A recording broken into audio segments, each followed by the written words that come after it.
एकजुटीचा विजय असो। आदिवासी विद्यार्थ्यांना न्याय मिळालाच पाहिजे, आदिवासी विद्यार्थ्यांना न्याय मिळालाच पाहिजे। या सरकारचं करायचं काय? खाली डोकं वरती पाय, कोण म्हणतात देवाव नाही, घेतल्याशिवाय राहावं नाही, कोण म्हणतात देवाव नाही, घेतल्याशिवाय राहावं। आदिवासी विद्यार्थ्यांवरील निर्बंधाचा शासन निर्णय रद्द करण्याची मागणी।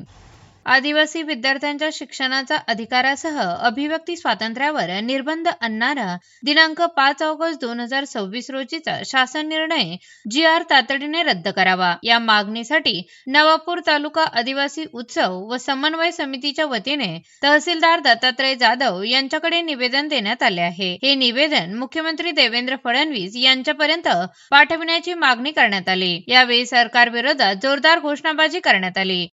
निवेदनात आदिवासी वसतिगृहातील प्रवेशासाठी वयोमर्यादा पूर्णपणे रद्द करावी, MPC व उच्च शिक्षण घेणाऱ्या विद्यार्थ्यांना वयोमर्यादेत सवलत द्यावी, वसतिगृहातील विद्यार्थ्यांच्या आंदोलन, संघटन, उपोषण व माध्यमांशी संवाद साधण्याच्या अधिकारावरील निर्बंध हटवावेत अशी मागणी करण्यात आली। तसेच स्थानिक जिल्ह्यातील विद्यार्थ्यांसाठी 70% व इतर जिल्ह्यांसाठी 30% जागेचे प्रमाण बदलावे, पार्ट टाइम नोकरीवरील बंदी हटवावी आणि DBT ची रक्कम वेळेवर मिळावी अशी मागणी करण्यात आली आहे। आदिवासी विद्यार्थ्यांच्या मूलभूत शिक्षणाच्या अधिकारासह संविधानिक हक्काचे संरक्षण करावे आणि संबंधित शासन निर्णय तातडीने रद्द करून विद्यार्थ्यांना न्याय द्यावा अशी मागणी समितीने केली। यावेळी समितीचे अध्यक्ष गिरीश गावित, RC गावित, दिलीप गावित, राहुल गावित, विकास गावित, रमेश गावित, संजय मावची, बापू गावित, देवजी मावची, किशन गावित, योसोफ पाडवी, शंकर गावित, विनोद पराडके,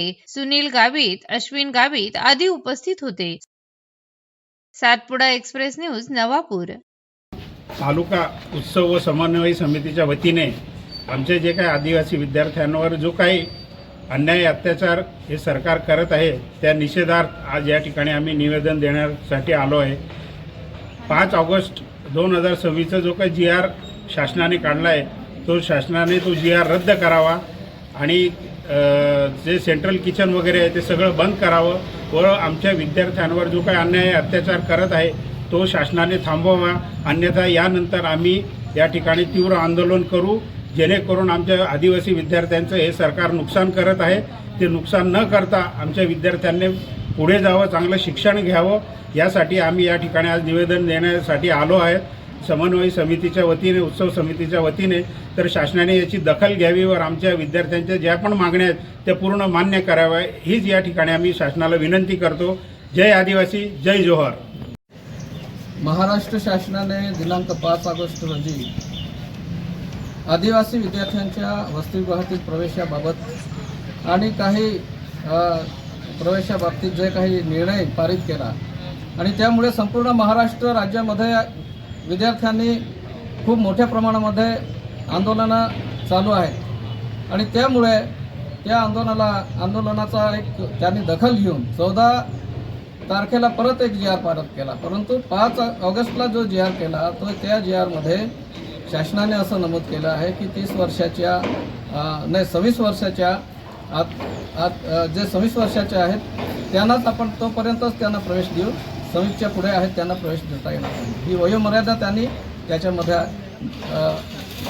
अधोरेखित केलेली आहे आणि त्यानंतर 14 ऑगस्टला जो GR निघाला त्या GRमध्ये त्यांनी 30 वर्षाची वयोमर्यादा केली। परंतु विद्यार्थ्यांची मागणी अशी आहे की वसतिगृहामध्ये शिक्षण घेत असताना वयाची अट ही लागू करण्यात येऊ नये अशी मागणी प्रामुख्याने शासनाकडे विद्यार्थ्यांनी केलेली आहे, परंतु शासन त्याकडे दुर्लक्ष करीत आहे। या महाराष्ट्र राज्यामध्ये आदिवासींनी शिक्षण घेऊ नये आणि अजूनही गुलामगिरीकडे जावं ही अशी भूमिका आज सरकार घेत आहे आणि हा जो निर्णय घेतला आहे तो घटनाबाह्य संविधानाला धरून नाही आणि त्यामुळे विद्यार्थ्यांवर आणि या घटनेचा अपमान केलेला आहे शासनाने।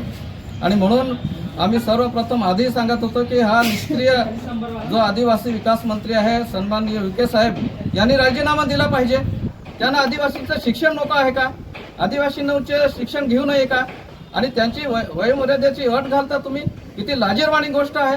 आणि म्हणून ह्या सरकारचा आम्ही तीव्रपणे आज निषेध करण्यासाठी आणि या विद्यार्थ्यांना पाठिंबा दर्शवण्यासाठी आज आम्ही नवापूर तालुका आदिवासी उत्सव समितीच्या वतीने तहसीलदारांना निवेदन देण्यासाठी आलो आहे। तहसीलदारांमार्फत आम्ही मुख्यमंत्र्यांना कळवलेलं आहे की या महाराष्ट्र राज्यामध्ये जे आदिवासींचे वसतिगृह चालवले जातात त्या वसतिगृहामध्ये जी डीबीटी दिली जाते ती सुद्धा वेळेवर मुलांना पोहोचत नाही आणि त्यामुळे मुलांना अनेक समस्यांना अडचणींना सामोरे जावं लागतं, कधी उपाशी राहावं लागतं आणि या प्रकारे विद्यार्थ्यांच्या खूप मोठ्या अडचणी आणि समस्या निर्माण झालेल्या आहेत। त्याचप्रमाणे विद्यार्थ्यांची अभिव्यक्ती आणि स्वातंत्र्यावर त्यांनी गदा आणलेली आहे।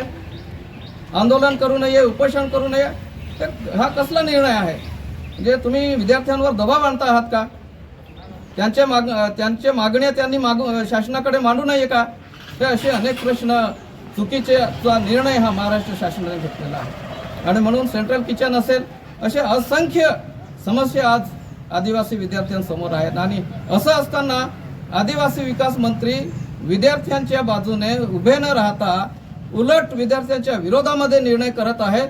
हे किती मोठी गंभीर बाब आहे आणि म्हणून मुख्यमंत्री महोदयांना आम्ही या निवेदनाद्वारे सांगू इच्छितो की हा चुकीचा जो निर्णय घेतलेला आहे, शासन निर्णय 5 ऑगस्ट आणि 14 ऑगस्टचा जो निर्णय आहे तो पूर्णपणे रद्द करावा आणि विद्यार्थ्यांना वयाची अट न घालता त्यांना वसतिगृहामध्ये प्रवेश दिला जावा अशी आमची मागणी आहे। या मागणीकडे शासनाने गांभीर्याने बघावं एवढीच आमची मागणी आहे।